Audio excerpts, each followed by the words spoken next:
Syederalun proses belajar mengajar di UPTD SD Negeri 6 Pesangan Siblah Krung Biren terpaksa dilakukan dengan kondisi darurat.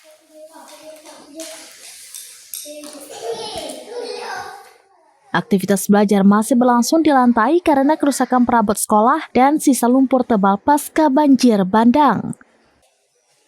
Meski sudah berulang kali dibersihkan sejak aktivitas dimulai pada 5 Januari 2026, kompleks sekolah di Desa Pantai Baru Gleh Siblah itu belum sepenuhnya bersih. Banjir sebelumnya menyebabkan air setinggi 2 meter dan meninggalkan endapan lumpur hingga 50 cm.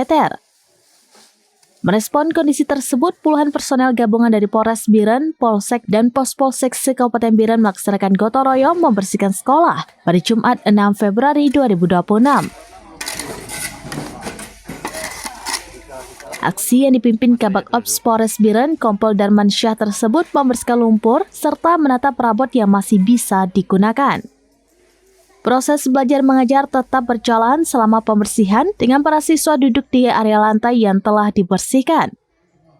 Bahkan pada jam istirahat, sejumlah siswa turut membantu mendorong gerobak berisi lumpur kering. Kepala Sekolah Anita menjelaskan berbagai upaya pembersihan telah dilakukan dengan bantuan TNI dan komite sekolah. Namun hasilnya belum maksimal karena seluruh perabot sekolah rusak terdampak banjir sehingga proses belajar terpaksa dilakukan di lantai.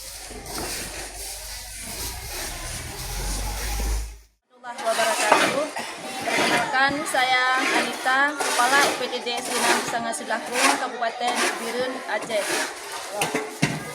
Menjelang pasca banjir, sekolah kami ada beberapa bantuan yang datang untuk pembersihan sekolah, alhamdulillah, tapi tidak semuanya belum maksimal bersih dan kami masih membutuhkan bantuan-bantuan untuk membersihkan sekolah kami semaksimal mungkin.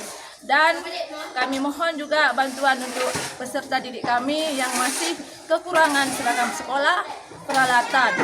Kalau memang ada, kami berharap dengan sangat, saya sebagai selaku kepala sekolah berharap sangat untuk bantuan juga kepada Dewan Guru UPTD Pesangan Siblah Krung. Terima kasih banyak.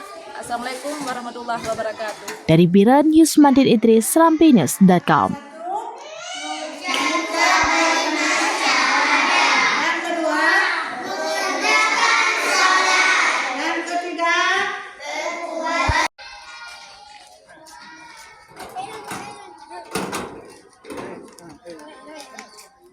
Download Tribun X sekarang, menghadirkan lokal menjadi Indonesia.